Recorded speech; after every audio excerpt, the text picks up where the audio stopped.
Blue and red lights flashed across the dark water like lightning trapped in a bottle. The sirens died, but the echo stayed on the lake. 2 police cruisers stopped at the end of my driveway. Our black aluminum fence, the one with the child-safe latch and the little "Beware of Dreams" sign Liam made in art class, caught the light and threw it back like a mirror. Across the fence, at the edge of my yard, she stood with her arms crossed and her chin high, like a queen of rules. Karen from the Lake Meadow HOA. "There," she said, pointing hard. "That fence is illegal. You're blocking community access. Officers, tell him to take it down." I could feel Sarah's hand tighten around mine. Our golden lab Scout whined once and sat beside Liam on the porch. The summer air smelled like wet pine and boat fuel. A faint wind pressed ripples against the shore and made the new fence hum a little, like a wire in a song. "Ma'am," one officer said in a calm voice. "We'll ask some questions. Sir, is this your property?" "Yes," I said. "My name is Evan Miller. This is our home. The fence is inside our line. We have a survey and a city permit." Karen snorted. "He's lying. He built it to hog the lake. He thinks rules don't apply to him. I called you because he refused to remove it. He's defying the HOA. Today you make him stop." Before anyone could answer, Karen stepped forward, past the HOA's little wooden stake, past the edge of the grass and right up to our gate. She put her hand on the latch. She pulled once, testing it, and looked at me with a smile that wasn't kind. "Ma'am," the second officer warned, "please do not enter his yard." "I'm compliance committee," she said. "This is common property." "It's not," I said, trying to keep my voice gentle. "Please don't come in. My son is out here. My dog gets nervous." She rattled the gate again. The new post creaked. The lake wind pushed a cool breath across my neck. Somewhere, a fish jumped, plop, and the ripples shivered under the flashing lights. Then I heard a sharp click. It sounded small, like a pen cap snapping, but it felt big, like a door closing. Everything inside me went still. The officers looked at each other. Sarah's grip turned from strong to stone. And that was the moment I knew the night was about to change. The first time we saw Lake Meadow, it looked like a postcard someone had breathed on. The shoreline curled around slow water. Egrets stepped like ballerinas through the reeds. Kids in life vests laughed on paddleboards. The houses were friendly and close enough to wave but far enough to breathe. It felt like the world saying, "You're safe here." We moved in May when the trees looked new and the baseball field smelled like cut grass. Sarah teaches 2nd grade. I work mornings at a small marine repair shop down the road and afternoons from home doing inspections. We saved for years. We said please and thank you. We bought used furniture and scrubbed it clean. We taught Liam to return borrowed tools and to bring back a shovel better than he found it. We are not perfect, but we try to be kind. The first week, we knocked on doors with a plate of oatmeal cookies. "Hi, we're the Millers," I said, and Liam waved like a small lighthouse. Most neighbors smiled. Mr. Jenkins across the street told us stories about the lake in the 70s and brought over a jar of sweet tea so strong it made my eyebrows dance. Mrs. Gomez asked Sarah about schools. Mason and Drew invited me to a Saturday morning fishing group that talks more than it catches. We met Karen on day 3. She had a tidy yard, a shiny SUV, and a metal sign that said, "Live, laugh, enforce." When she opened her door, she didn't smile first. She scanned the cookies, the child, the dog, and the shoes we wore. "Please wipe your feet," she said, pointing at the mat. "Our porches show." I wiped. "I'm Evan. This is Sarah and Liam. We're new." "I know," she said. "I'm chair of compliance. I see everything." I held out the cookies. She didn't take them. "You got the welcome packet?" she asked. "You read the rules? Especially the Lakeview corridor policy? No fences at the water line, no structures blocking sight lines, and no personal gates on common paths." "We read it," I said. "We want to be good neighbors." Karen nodded once like a gavel. "Good. Don't make me write you up." It was an odd hello, but we let it pass. Sometimes people meet you with their armor on because someone else hurt them before. Sarah said that later while we folded boxes in the garage. "Let's lead with kindness," she told me, and I said, "Always." 2 weeks later, we planned the fence. We didn't want a wall. We wanted a light fence to keep Scout and Liam from the water when we weren't right there. I called the city. I called the county. I hired a surveyor, Mr. Patel, who wore a hat that said, "Measure twice, cut once." He marked our property line with orange tape and took pictures and made a neat drawing with numbers that looked like a message from space. "You're clear by 2 feet, he told me. "Keep the fence inland of this line, and you're good." We picked black aluminum so it would disappear in the trees. We kept it low so you could still see the lake like a silver ribbon. We put the gate near the deck, with a child-safe latch high enough to make Liam reach for it later. with a lesson about asking first. We put a little sign on it with his handwriting. Beware of dreams. He thought it was funny. We kept it because we did too. I filled out the HOA form. I drew the plan, attached the survey, and wrote a kind note. Safety for our child and dog. Black picket, 4 feet within line, city permit attached. I dropped it off at the clubhouse and waved to the clerk. She said, approval usually takes 2 weeks. 9 days later, a letter came. It wasn't kind. Denied, it said in bold like a door slam. Fences on lake lots are prohibited if within the Lakeview corridor. Remove the structure immediately. Fines begin Friday. I called the number on the letter. It went to voicemail. I wrote an email with the survey attached and an offer to meet. No one replied. Friday came. We hadn't even built the fence yet. It was still in bundles in the garage. But Saturday morning, Karen showed up anyway and stuck a red tag on our mailbox that said violation. I met her at the curb with a smile I had to build. Good morning, I said. I think there's a mistake. No mistake, she said. No fences at the water. People like you try to privatize the lake. It doesn't happen here. We aren't trying to do that, I said. We're trying to keep our child safe. The survey shows the line. It's all inside. She put on sunglasses like a shield. You can appeal at the next board meeting, she said. But I already wrote the report. The next board meeting was 2 weeks away. In the meantime, Scout almost ran toward the water after a duck, and Liam followed. I caught him by the back of his shirt. He laughed, but my knees shook. That afternoon, I set the posts. I stayed inside the line like Mr. Patel had marked. I checked every measure twice. I sent another email. I left another voicemail. On day 2, Karen walked down the side of our house with her phone out filming. I told you not to do this, she said. I will have it down. Please stay on the path, I said. This is our side yard. She stayed. She filmed. She posted something on the neighborhood app that made the comments catch fire. Some people backed her. Some people backed us. One voice said, there are 10 fences on lake lots already. This is selective. Another voice said, children come first. Karen wrote, rules matter most when people think they don't. It felt like a storm cloud, low and heavy. On day 4, I finished the fence. It wasn't tall. It wasn't scary. It looked like a line drawn with a pencil, neat and quiet. Sarah hung a little bell so it would ring softly when the gate moved. Liam clapped. Scout wagged so hard he knocked over a coil of hose. That evening, I grilled chicken and waved to Mr. Jenkins. He waved back. He said the fence looked good and said, a fence is a promise. You're promising to keep safe the things inside. I like that. The next morning, we woke to the HOA newsletter. On page 2 was a photo of our fence with a big red X over it. Unauthorized structure, the caption said. Owner refuses to comply. It felt awful. I wanted to shout. Instead, Sarah and I wrote one more email. We wrote that we cared about community and rules, that we followed the law, that we hoped to work this out. We pressed send, and we waited, and we prayed small, quiet prayers. 3 days later, a notice slid under our door. Remove fence in 48 hours or face fines of $100 per day. We couldn't just take it down, not with Liam, not with the lake, not with the survey saying it was okay. So we decided to stand still and be polite and be firm. I told Sarah, kindness is not weakness. She nodded and kissed my cheek. 48 hours later, the police lights painted the water. Karen stood with a folder under her arm like a sword and a camera in her hand like a badge. I called them, she told the small knot of neighbors who had wandered over, because he's violating the rules and blocking the path. There is no public path through our yard. The only path is the one around the clubhouse half a block away. But when you say a thing loudly enough, people lean toward it. The first officer, name tag Martinez, came forward. Sir, can you show me your papers? Yes, I said, pulling them from a zipped folder. City permit, county sign-off. Survey by Mr. Patel. We submitted to the HOA. They denied it. But the fence is on our land. He studied the papers. He walked the line with me.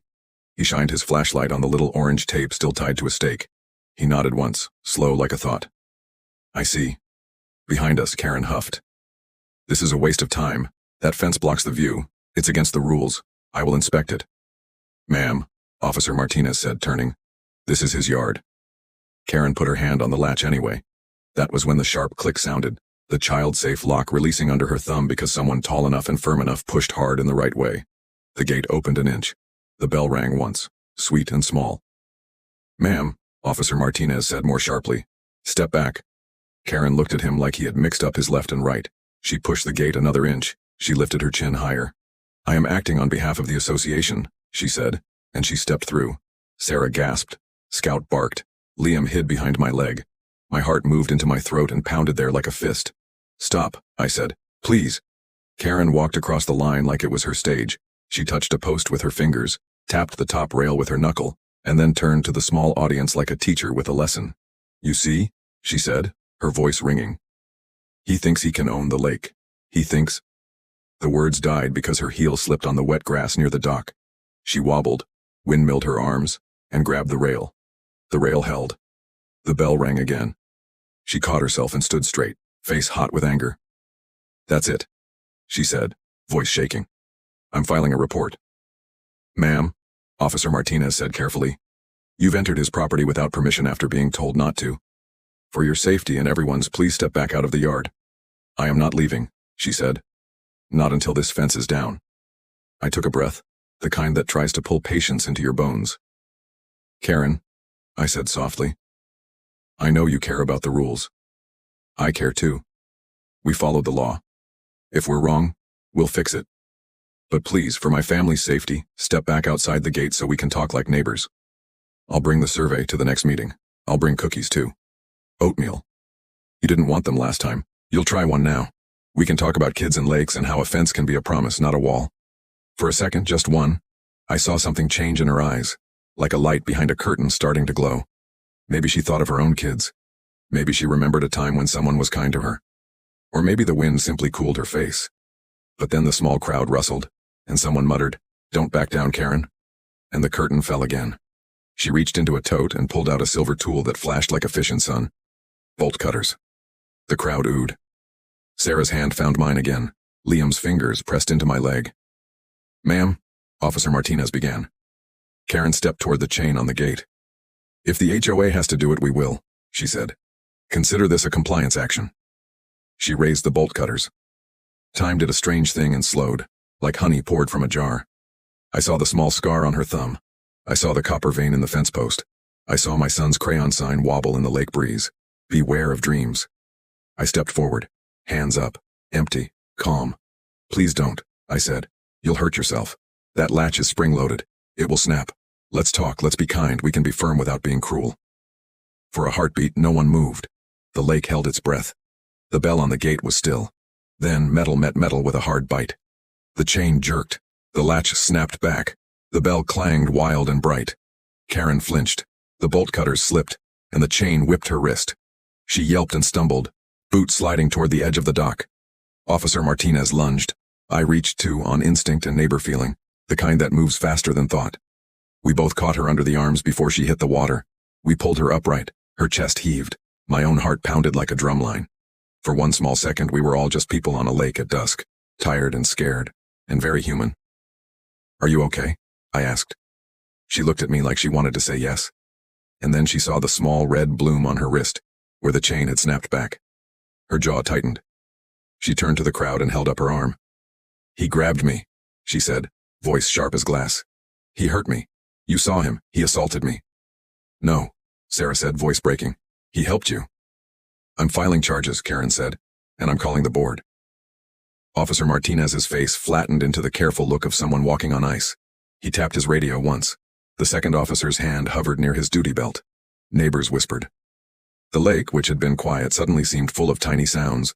Frogs ticking, insects humming, a boat far away coughing once in the dark. Everyone take a step back, Officer Martinez said. Now. He turned to me. Sir, put your hands where I can see them. I lifted my hands, palms open to the lights and the water and the eyes of people who weren't sure what they wanted to see. Then Officer Martinez reached for his cuffs, took a breath, and started walking toward. Where are you watching from? The night felt like it was carved out of glass. Everything sharp, everything fragile. Officer Martinez's hand brushed against the steel cuffs at his belt, and for a second, I thought the whole world might split apart right there on my front lawn. The lights of the cruisers painted my face blue, then red, then blue again, like I was standing on the edge of some carnival nightmare. Sir, Martinez said, voice steady. Please don't move. I froze. My hand stayed up. Sarah's breath caught like a thread snagging on a nail. Liam peeked around my hip, his wide eyes wet. Scout barked once, sharp and scared. Karen clutched her wrist, the faint red mark swelling, her face twisted with both anger and something else. Embarrassment, maybe. She turned to the neighbors gathered on the sidewalk. "You all saw it. He attacked me. This man is dangerous." Gasps rippled through the small crowd.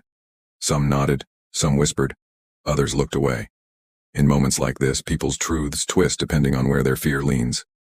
"I didn't hurt her," I said, keeping my voice calm but loud enough for every ear nearby. "I tried to stop her from falling in the water, that's all." "She's trespassing," Sarah added, her voice cracking but strong. "She's been warned over and over." Martinez's partner, Officer Daniels, stepped closer, his flashlight sweeping across the ground. The beam landed on the orange property stake, still planted firm in the soil. It lingered there, as if the truth was standing tall in silence. Karen's lips pressed into a thin line. She looked away from the stake and back to Martinez. "Don't let him fool you.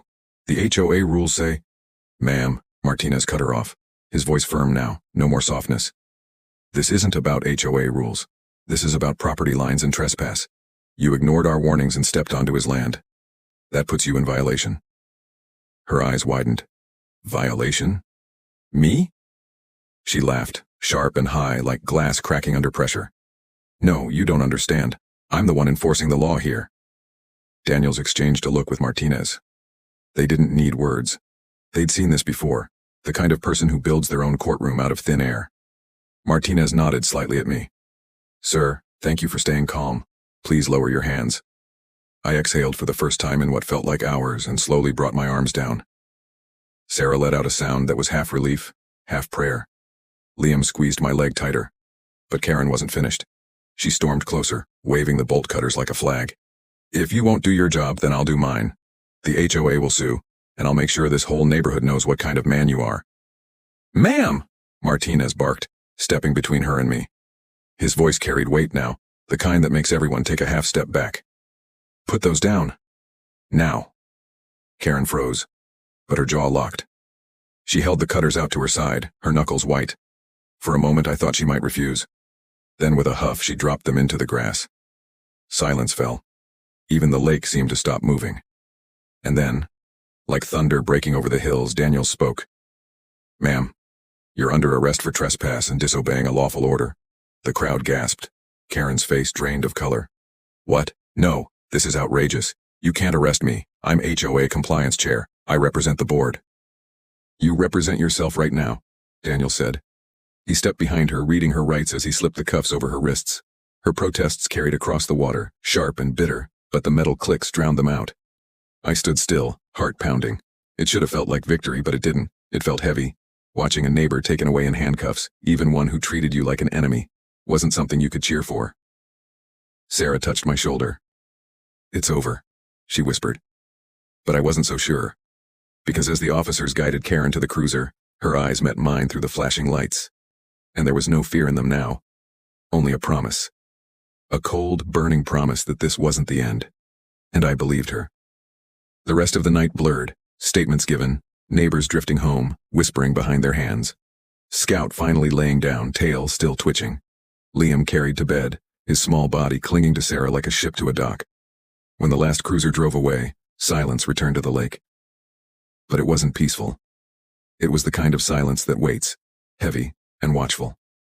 I locked the gate, checked the latch twice, and stood there staring at the little sign Liam made. "Beware of dreams." For the first time, it didn't feel like a joke. It felt like a warning. And deep down, I knew this fence was more than wood and metal now. It was the line between kindness and cruelty, between truth and lies, between a family's safety and a neighbor's obsession. The battle had only begun. The next morning, sunlight poured over Lake Meadow like nothing had happened. The water sparkled. Ducks glided along the reeds. The sound of kids' laughter carried from the far side where the community beach sat. To anyone else, it was a perfect Saturday. But in my chest, there was no calm, only the storm that hadn't finished. I brewed coffee and stood at the kitchen window watching the fence. It looked the same as yesterday. Black aluminum, neat posts. The little bell on the gate swaying in the breeze. But now it carried a different weight. Everyone who had stood in the street last night had seen the police put Karen in cuffs. They had seen her scream, fight, and get driven away. And I knew small towns didn't forget scenes like that. Sarah came into the kitchen, her hair in a loose bun, still wearing her old college sweater.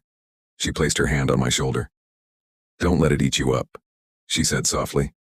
We did nothing wrong. I know, I said.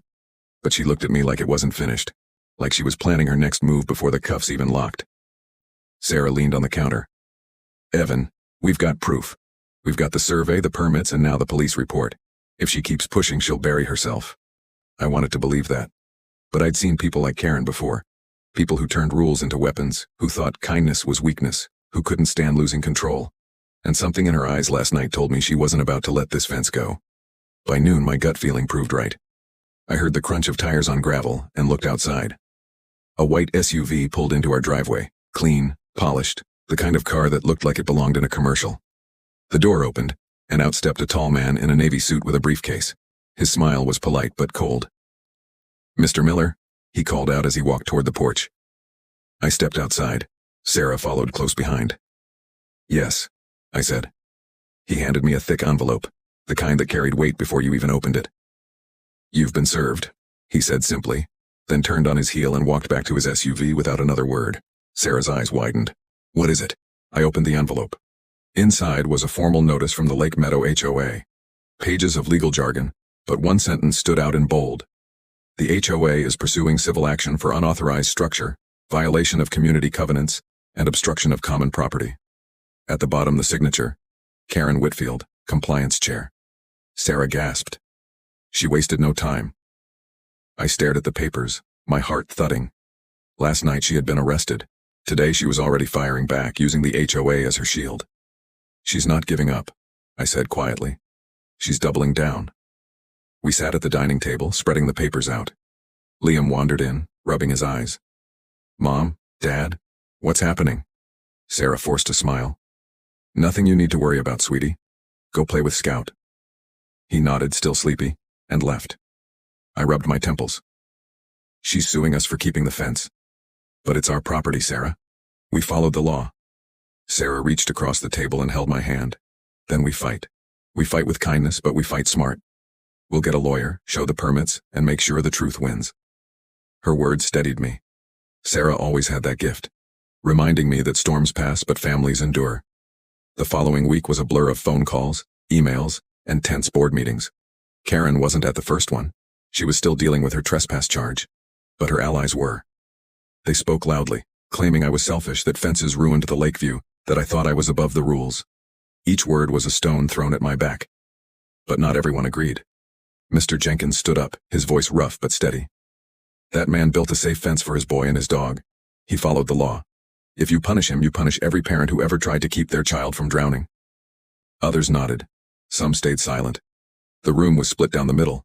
And then, just when I thought the tension might cool, the board announced fines, $100 a day until the fence came down. My heart sank. Sarah squeezed my arm. But I stood tall and said, "We won't back down. We'll see you in court if we have to." The room buzzed with whispers. Karen wasn't even there, but I could feel her victory smile echoing in the silence.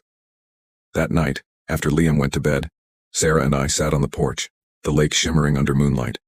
The fence cast thin shadows on the grass. "She won't stop, Evan," Sarah said quietly. "Even if we win in court, she'll find another way. People like Karen don't rest." I looked out at the water, the reflections trembling. Then we'll have to be stronger.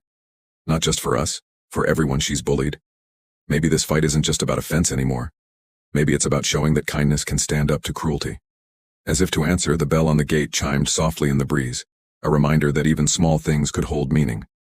But just as I let myself feel calm, headlights cut across the lawn.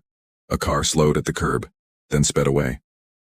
A moment later, something hit the fence with a sharp clang. I ran down with a flashlight. In the grass lay a brick, wrapped in paper.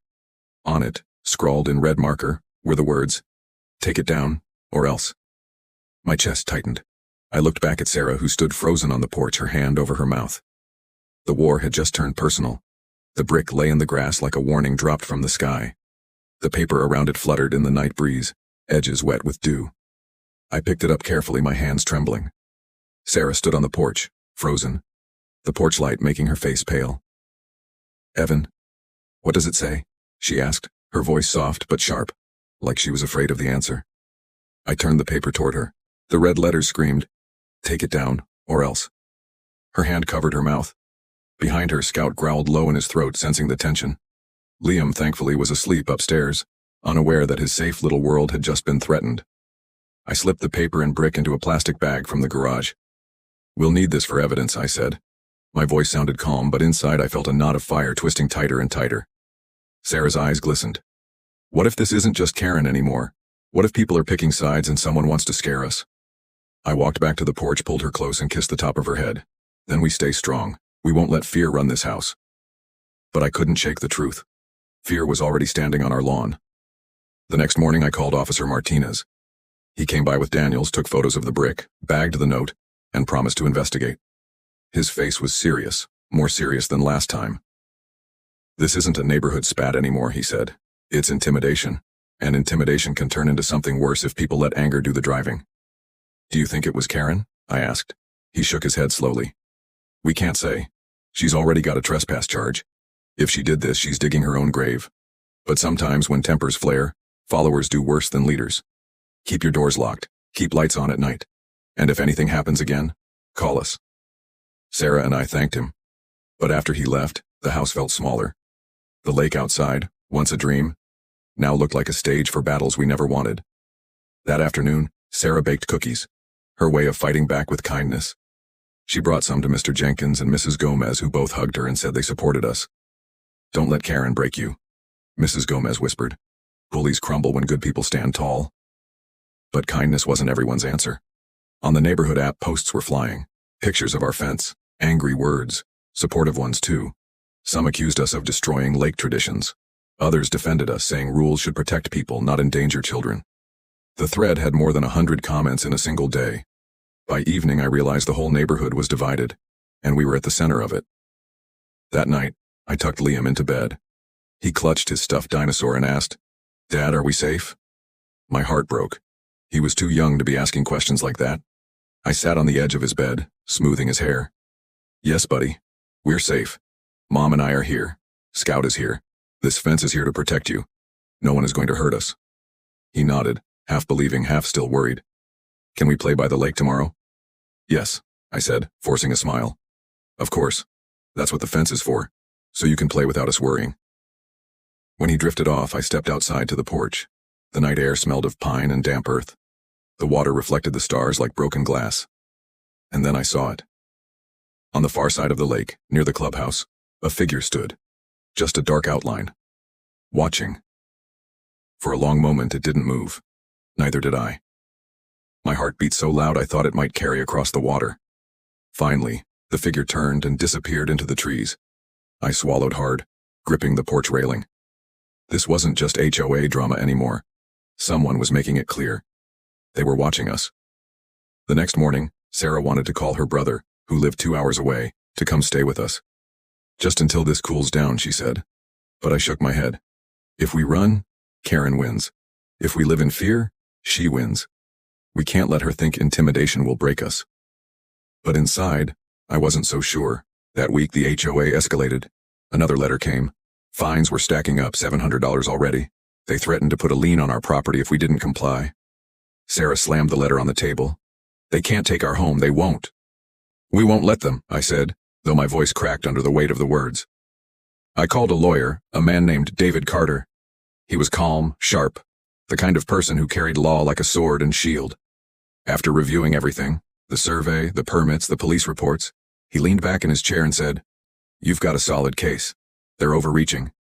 If it goes to court, you stand a strong chance of winning. But be ready. People like this don't back down easy. They'll try everything first." I nodded. "We're ready." But were we? That night, as I sat on the porch with a cup of cold coffee, I heard footsteps. Soft, crunching on gravel. I stood. "Hello?" No answer. Then a shadow darted across the yard, too fast to see clearly. Scout barked, hair on end. I rushed to the gate, flashlight in hand. And there, hanging from the latch, was another note. This one said, "Court won't save you. Take it down or we'll make you." The paper fluttered in the night breeze, and the bell on the gate rang once, faint and eerie. I looked toward the trees, my heart hammering. Someone was out there, bold enough to walk right up to our fence in the dark. This wasn't just about rules anymore, this was war. The second note shook me more than the brick had. A brick was loud, angry, reckless. But this was quiet. Personal. Someone had crept into our yard while we slept, walked right up to the gate and left a message like a shadow whispering in our ear. I didn't sleep that night. I sat in the living room with Scout lying across my feet, his ears twitching at every sound. I kept the lights low, my eyes on the windows, listening to the wind scratch through the trees. Every creak of the house made my chest tighten. Every ripple of the lake outside made me wonder if someone was watching again. At sunrise, Sarah came downstairs. She saw the dark circles under my eyes and shook her head. "Evan, you can't keep watch all night. You'll burn out." "I can't risk them coming back," I said. "Not with Liam here, not with you." She sat beside me and took my hand. "We're stronger together, remember? You don't have to carry this alone. We'll figure out a way to fight this smart. Not just with fear." Her words helped, but the knot in my chest stayed. Later that morning, our lawyer, David, came by. I showed him the second note. He frowned, slid it into a folder, and said, "This changes the case. We're no longer dealing with an HOA dispute. We're dealing with harassment, maybe even stalking. We'll file for a restraining order, and if this ties back to Karen or her allies, it's going to crush their credibility in court." "Do you think it was her?" Sarah asked. David shook his head. "Hard to say. People like Karen don't always get their hands dirty, but sometimes their words stir others into action. That's what worries me." That afternoon, I drove into town to buy security cameras. Not just one or two, 8. I mounted them around the house, facing the driveway, the yard, the gate, even the lakefront. Sarah called it overkill. I called it breathing room. Neighbors noticed. Some stopped to say they understood, that they would have done the same. Others shook their heads, muttering about paranoia and ruining the neighborhood feel. The division deepened. It felt like a line had been drawn through Lake Meadow, and every family had to pick a side. That night, I checked the cameras 3 times before going to bed. Scout slept at the foot of Liam's bed. Sarah's breathing finally evened out beside me. For the first time in days, I closed my eyes. And then, bang, the sound jolted me upright. My heart slammed in my chest. I grabbed the phone, pulled up the camera feed, and froze. On the screen, headlights blazed across the lawn. A car was parked at the curb. The grainy footage showed 2 figures running toward the fence. One carried something long and heavy. Before I could react, the feed showed it clearly. They were hitting the fence with a crowbar. The clang echoed through the night. The bell on the gate rang wildly with every blow. Sarah woke, gasping. "What's happening?" "They're trying to break it," I said, grabbing my flashlight and rushing downstairs. She yelled after me, but I was already out the door. "Hey!" I shouted, running toward the fence. Scout barked furiously from inside the house, his paws slamming against the door. The 2 figures froze, then bolted toward the car. I caught only glimpses. A hood, a flash of white sneakers, the glint of the crowbar as it dropped into the back seat. The engine roared, tires screeched, and they vanished into the night. I stood there breathing hard, my flashlight shaking in my hand. The fence was dented but still standing. The bell on the gate swung back and forth, ringing sharp and broken. By the time the police arrived, the attackers were long gone. Martinez looked grim as he studied the footage from my cameras. "This isn't just trespass anymore. This is vandalism and criminal threat. We'll patrol the area more heavily, but Evan, you need to understand. Someone out here is escalating. And escalation doesn't stop on its own." I nodded, my jaw tight. When the officers left, Sarah wrapped her arms around me. "This isn't just about the HOA anymore. This is hate. This is obsession." I held her close, staring out at the fence. The dented rail gleamed in the moonlight like a scar. And in that moment, I made a silent promise. They could threaten us, scare us, even break the fence. But they would never break our family.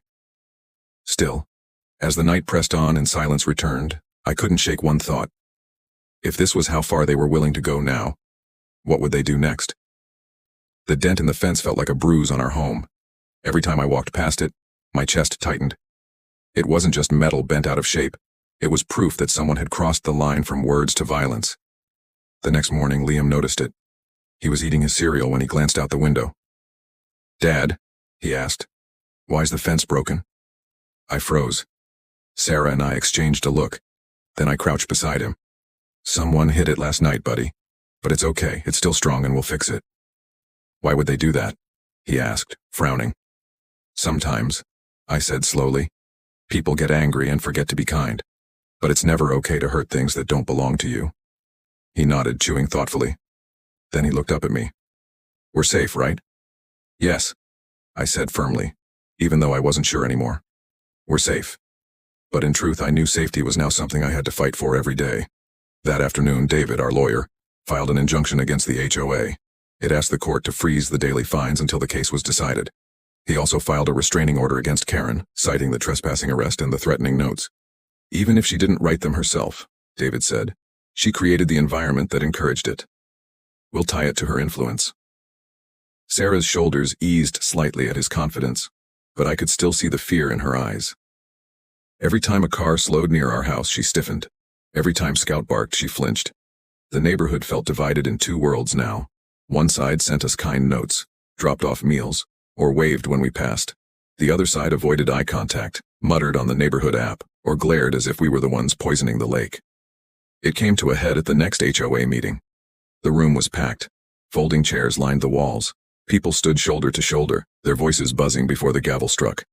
At the front table, Karen sat with her arm bandaged from the chain snap, her face cool and composed, as if she hadn't been arrested just weeks before. The president of the board, Mr. Clark, cleared his throat. We're here to discuss the ongoing matter of Mr. Miller's fence and the actions taken by the compliance committee. Karen leaned into the microphone. This fence is illegal. It blocks the view, it violates the covenants, and it sets a dangerous precedent for everyone who thinks they can just ignore the rules. The room murmured. A few clapped. I stood. My voice shook, but I made it loud enough for everyone to hear. We didn't ignore the rules. We followed the law. We hired a surveyor, we got permits, and we built the fence 2 feet inside our property line. This isn't about community rules anymore. It's about one person turning rules into weapons. Karen's smile was sharp. And what about the damage to community trust? What about the countless complaints from neighbors who say their lake view is ruined by your selfishness? Mr. Jenkins stood up in the back. His voice was gravelly but strong. I've lived here 40 years. That fence doesn't ruin a view, it saves a child. I watched Liam nearly chase a duck into the lake last month. That fence might save his life. And if you punish this family, you're punishing every parent who's ever tried to keep their kids safe. The room erupted, half in applause, half in protest. The board banged the gavel, but the shouting only grew. Voices clashed. He's right, children come first. No, rules are rules. If he gets away with this, we all will. This isn't about rules, it's about control. You're just jealous because you didn't think of it first. The room spun with anger and noise until Mr. Clark shouted, "Order!" Finally, silence fell. Clark sighed. This matter will be decided in court. Until then, the fines remain in place. Meeting adjourned. The gavel struck. People streamed out, muttering, glaring, whispering. I felt eyes on me from every side, some warm, some cold. But Karen didn't leave right away. She walked past me slowly, close enough for only me to hear. You think this fence makes you strong? It makes you a target. And you won't win, Evan. Not against me. Her perfume lingered after she walked away, sharp and bitter, like the aftertaste of medicine. That night, Sarah and I sat on the porch again. The lake shimmered, the bell on the gate rang faintly in the breeze, and the dented rail gleamed in the moonlight. She's not going to stop, Sarah whispered. No, I said, she's not. But neither are we. Just as I spoke, the headlights appeared again, slow, deliberate, crawling down the street like a predator. The car stopped in front of our house. The engine idled. My heart pounded. Sarah's hand gripped mine.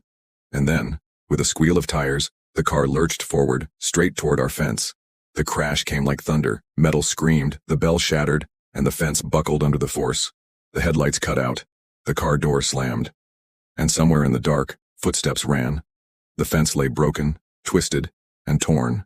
And with it, so was our illusion of safety. The crash echoed across the lake like a gunshot. I stood frozen for a heartbeat, staring at the mangled fence in disbelief. The black aluminum rails bent outward like broken ribs. The child-safe latch hung twisted, and Liam's little sign, "Beware of Dreams," lay crumpled in the grass. Sarah screamed my name, yanking me back to reality. I sprinted down the porch steps, flashlight in hand. Scout barked furiously from behind the door, his paws scratching against the glass. The car was gone. Just tire marks burned into the grass and the mangled fence left behind. The night smelled of rubber and hot metal. Evan. Sarah's voice shook as she grabbed my arm. What if Liam had been out here? What if... She stopped, choking on the words. I pulled her close. He wasn't. He's safe. We'll keep him safe. But inside I was boiling. Whoever did this wasn't just trying to scare us anymore. They were trying to destroy us. Within minutes, sirens pierced the air. 2 police cruisers pulled up, lights flashing across the lake. Officer Martinez and Daniels stepped out, their faces grim when they saw the fence. Martinez crouched, running a hand over the twisted rail. "They hit this at full speed," he muttered. "You're lucky no one was standing here." Daniels pointed to the ground. "Tire tracks head north. Same direction as the clubhouse cameras. We'll pull footage." I clenched my fists. "You think it was Karen?" Martinez stood, his eyes steady but cautious. "We don't deal in guesses. But whoever it was, this has gone way beyond HOA disputes. This is criminal destruction of property and attempted harm." Sarah's voice cracked. "What if they come back?" Martinez placed a hand on her shoulder. "We'll increase patrols, but you should also consider moving Liam somewhere safe for a while. Just until we catch whoever's responsible." The word stung. Moving Liam? Leaving our home? It felt like letting them win. But when I glanced up at the broken fence, at the shards of metal where my son usually played, I couldn't argue. The officers took photos, collected evidence, and finally drove off into the night. Sarah and I stood in silence, the crickets chirping like nothing had happened. I bent down, picked up Liam's crumpled sign, and brushed the dirt from it. "Beware of dreams." His crooked handwriting stabbed at my heart. I whispered a promise under my breath. "I won't let them take this from us." The next morning, Liam noticed the wreck. He ran to the window, gasped, and pressed his hands against the glass. "Dad, what happened to my fence?" I crouched beside him, my voice heavy. "Someone crashed into it, buddy, but don't worry. We'll fix it stronger than before." His lip trembled. "But my sign?" I held it up, bent but still readable. "See? Still here. Still ours." He smiled weakly and I kissed the top of his head. But behind my smile was rage, a quiet, burning rage that wouldn't let go. That afternoon, David, our lawyer, came by again. He studied the wreck, his jaw tight. "This is good for your case," he said bluntly. "Terrible for your nerves, but good for court. It proves hostility, harassment, and escalation.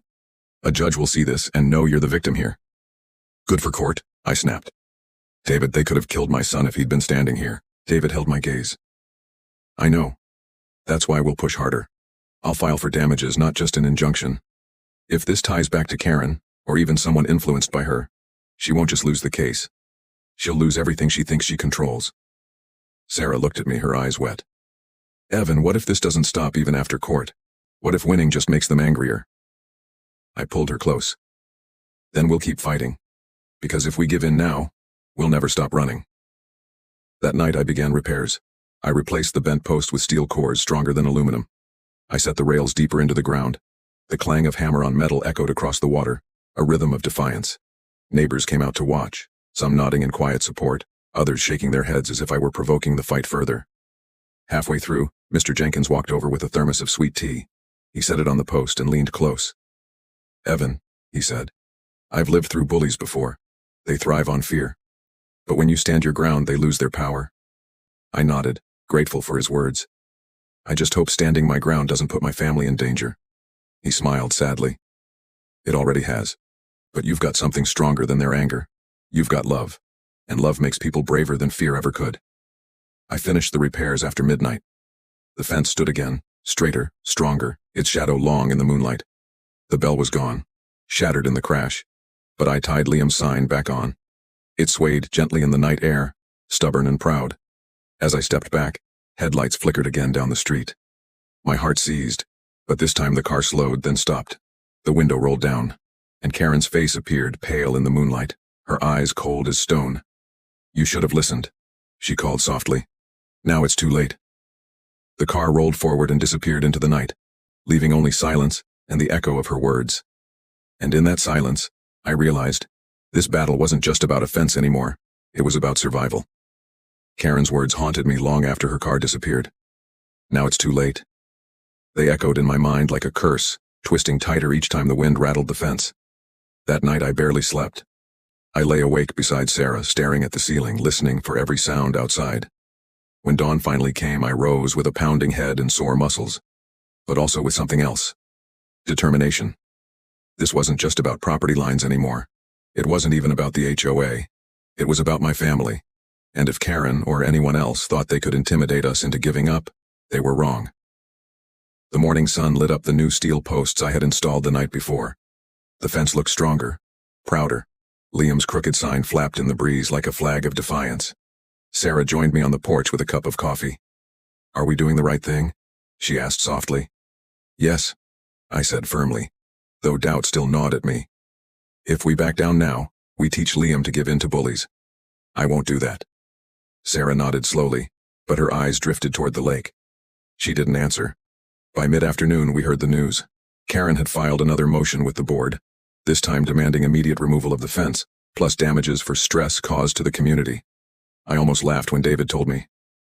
She's suing us for stress? David didn't smile. She's desperate. But desperate people can be dangerous. Stay alert. That evening, the neighborhood was buzzing. Some neighbors avoided us entirely, but others came by to whisper their support. Mrs. Gomez brought over a casserole. Mr. Jenkins stayed on the porch for an hour, telling old fishing stories to lighten the mood. It reminded me that even in chaos, kindness still lived here. But then the storm came. It was just after 10 p.m. when thunder cracked across the lake, rolling like drums. Rain poured down in sheets, turning the lawn to mud. I sat by the window, watching the storm, when movement on the camera feed caught my eye. Figures, 2 of them, darting along the side of the house. My heart slammed. I grabbed the flashlight and yelled for Sarah to call 911. Scout barked like thunder inside, his claws scraping the door. By the time I reached the back porch, the figures were at the fence. One held a crowbar, the other carried a gas can. Rage and fear surged together. "Hey!" I shouted, my voice breaking through the storm. The one with the crowbar swung hard, denting the new steel rail. Sparks flew as the rain hit metal. The one with the gas can sloshed liquid over the posts. Gasoline. "Stop!" I roared, running into the yard. The taller one turned. His hood slipped, revealing a young man, barely 20. His eyes were wild, his jaw clenched. He raised the crowbar again. But headlights suddenly cut through the rain. Police cruisers skidded to a stop, sirens wailing. The 2 figures froze. For a moment, all I could hear was the rain hammering the ground. Then they dropped the tools and bolted toward the trees. Officers Martinez and Daniels leapt from their cars, flashlights cutting through the storm. "On the ground, now!" Martinez shouted. The young men ran, slipping in the mud, but they didn't get far. Within minutes, both were face down, cuffed, rain plastering their clothes to their skin. Martinez jogged over to me, soaked but steady. "You okay, Evan?" I nodded, chest heaving. They were going to burn it. Burn the fence. Daniels kicked the gas can aside. "Not just the fence," he said grimly. "If this caught, your whole deck could have gone up, with your family inside." The words made my stomach twist. Sarah appeared on the porch, clutching Liam to her chest, both of them pale and trembling. Martinez pulled back the hood of one of the men. I recognized him instantly. Dylan, the son of one of Karen's closest allies on the board. The other was his friend, a boy I'd seen mowing lawns around the neighborhood. Martinez shook his head. Kids. Always the kids who get pulled into wars they don't understand. But when Dylan lifted his face, his glare was sharp. "Karen said you'd ruin everything. She said we had to stop you. She was right." The words cut colder than the rain. Martinez snapped upright, his jaw set. "We'll take it from here." The boys were shoved into the back of the cruisers, their soaked clothes dripping on the seats. The lights flashed red and blue across the lake as they drove away, leaving me standing in the rain, fists trembling. Sarah joined me, clutching Liam. Her voice broke. "Evan, they almost set fire to our home. Our home." I wrapped my arms around them both, pulling them close. "We're okay," I whispered. "We're okay." But as I stared at the fence, soaked and dented yet still standing, I knew the fight wasn't over. Karen's war had dragged in children now, and if she was willing to go that far, what would come next? The storm raged on, lightning flashing across the water. And in that light, I swore to myself, I would not let her win. The storm passed by morning, but the air around Lake Meadow still felt heavy, like the clouds had left their weight behind. Puddles dotted the street, tree branches lay scattered across lawns, and my fence, battered, dented but unbroken, stood as proof of the night before. I didn't sleep. None of us did. Sarah sat up most of the night holding Liam, rocking him gently while he cried in his sleep. Scout never left the porch, his ears pricked, growling at every rustle of the wind. By sunrise, the story had spread. Neighbors whispered in the street, their eyes wide, their voices urgent. Some looked at me with sympathy, others with suspicion. Word traveled fast. Karen's ally's son had been arrested, and everyone knew why.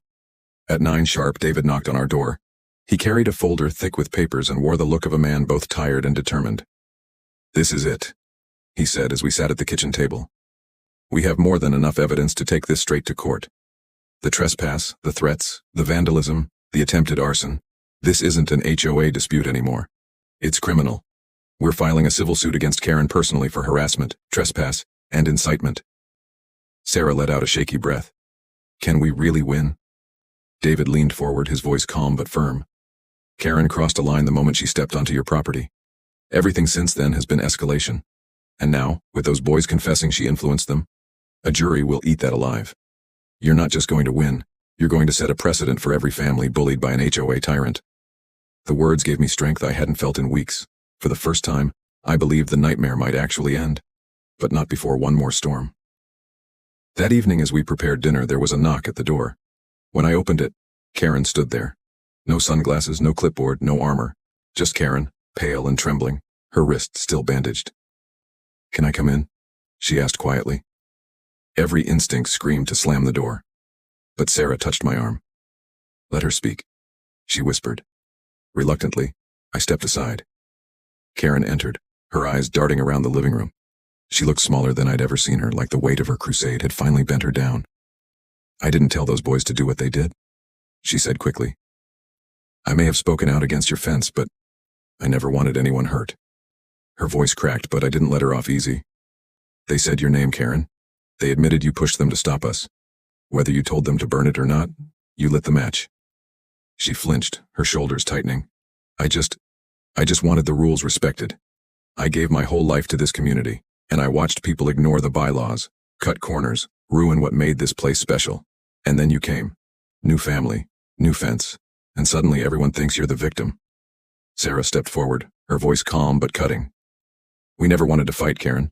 We moved here to raise our son by the lake, to be part of the community. But you turned us into enemies for what? A view? A rule in a binder? Karen's eyes filled with tears. For a moment, I thought she might actually break. But then her jaw tightened again. You'll never understand. Some of us need rules. Without them, everything falls apart. I shook my head. Rules without kindness are just cages. The room went silent. The only sound was the faint hum of the refrigerator. Finally, Karen turned toward the door. You'll regret this, she whispered. Not because of me. Because once you win, you'll realize this community will never forgive you. She left without another word. The door clicked shut, leaving a cold hush behind. Sarah sank into a chair, her hands trembling. She's unraveling, Evan. But she's not finished. I stared out at the lake, the broken fence still standing guard. She'll be finished in court.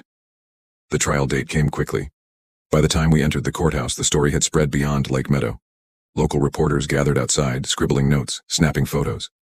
Lake HOA War, one headline read. Inside, the courtroom buzzed with tension. On one side sat Karen, her lips pressed thin, her lawyer flipping through binders.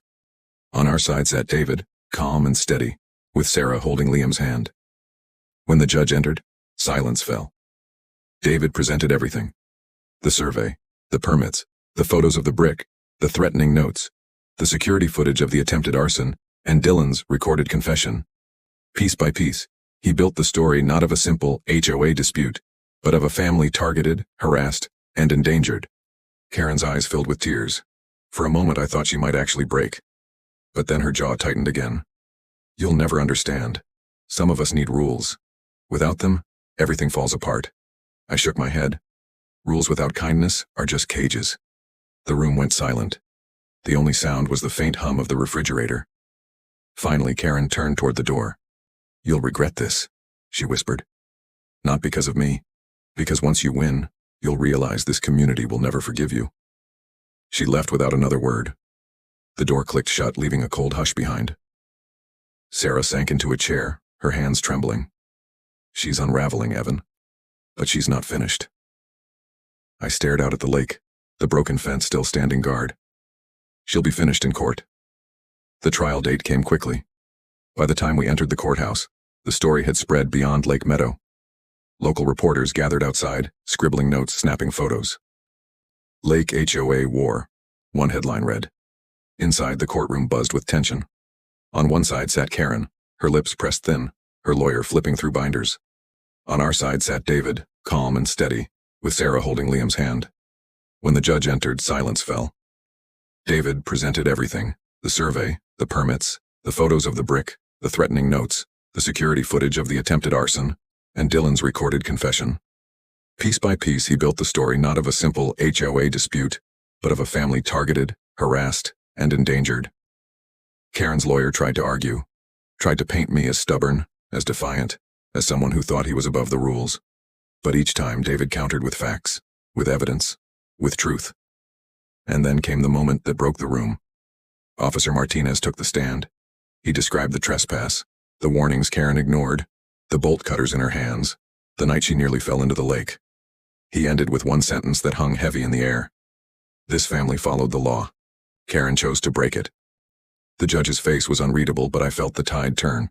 By the end of the day, the case was clear. The judge dismissed the HOA's fines and ruled in our favor. Karen was found liable for trespass, harassment, and damages. She was ordered to pay restitution for the fence and legal fees. The gavel struck. It was over. The courtroom buzzed with whispers, but I didn't hear them. Sarah was crying quietly beside me. Liam clapped his small hands, not fully understanding, but happy because we were happy. Karen sat frozen, her eyes hollow. She didn't look at us as we walked out. That night we stood on the porch together, watching the lake. The fence, scarred, bent, and rebuilt, stood tall. Liam's sign fluttered in the breeze. Sarah slipped her arm through mine. "We did it," she whispered. I nodded. We did. But more than that, we proved that kindness doesn't mean weakness. It means strength with purpose. As if in answer, the bell on the gate, replaced just that morning, rang softly in the wind. But just as peace began to settle over me, headlights flickered once more on the far side of the lake. They paused, watched, then vanished into the night. And I knew. The war with Karen was over. But the battle for Lake Meadow had only begun. The headlights that blinked across the lake that night felt like a ghost refusing to leave. Even after the court victory, even after Karen had been ordered to pay restitution and the HOA's case against us had collapsed, my chest stayed tight. Winning didn't erase the scars, the bent rails, the broken sleep, the fear that had seeped into every corner of our home. For a few days things were quiet. Too quiet. Neighbors walked slower past our yard, some offering nods or warm smiles, others turning their faces as if my fence carried shame. Liam played in the yard again, his laughter returning little by little, but Sarah kept glancing over her shoulder as if expecting another car to come roaring through the night. Then the letter arrived. It wasn't from the HOA this time. It was personal, handwritten, slid under our door in the early morning when the dew still clung to the grass. "You may have won in court, but you've lost this community. No one will trust you now. Sell and leave before it gets worse." No name. No signature. Just the poison of bitterness bleeding through the ink. I handed it to Sarah. She read it, then tore it in half. "They're trying to scare us into running. We're not running, Evan, not now, not ever." Her voice was strong, and for the first time, I believed it fully. Over the next weeks, something unexpected began to happen. A few neighbors, people who had once been silent, started to stop by. Mrs. Gomez organized a potluck and invited us first. Mr. Jenkins mowed the strip of grass by the fence without being asked. Even Mason and Drew, who had once sided with Karen, came over with fishing poles for Liam and said, "We got it wrong. You did right." The division in Lake Meadow didn't heal overnight, but kindness spread like ripples across the water. For every glare, there was now a wave. For every whisper, there was a hand reaching out. Karen, on the other hand, faded. Word spread that she had resigned from the HOA board. Some said she'd moved in with her sister 2 towns over. Others claimed she stayed but never left her house. Either way, the Queen of Rules had lost her throne. One evening, as the sun dipped low and painted the lake gold, I sat on the porch with Sarah and Liam. The fence stood strong, rebuilt and reinforced. Liam's crooked "Beware of Dreams" sign proudly swaying in the breeze. "You know," Sarah said, her voice warm, "this fence isn't just about keeping people out anymore. It's about holding us together, about showing that kindness doesn't mean bending to cruelty." Liam nodded, holding Scout close. "It's our promise," he said, echoing Mr. Jenkins's words from months before. And I realized he was right. The fence was more than posts and rails. It was a line we had drawn not just in the ground but in life. A line that said, "We will stand, we will love, we will not be broken." That night, as the stars shimmered on the lake, I felt something I hadn't felt in months. Peace. Karen had tried to turn our dream into a nightmare. She had tried to twist rules into weapons and kindness into weakness. But in the end, she taught us something far more powerful. That empathy and strength are not opposites. They are partners. And though scars remained, they were not marks of defeat. They were proof we had endured. When the wind rose and the bell on the gate rang softly, I smiled. It no longer sounded like a warning. It sounded like a song. "Where are you watching from?"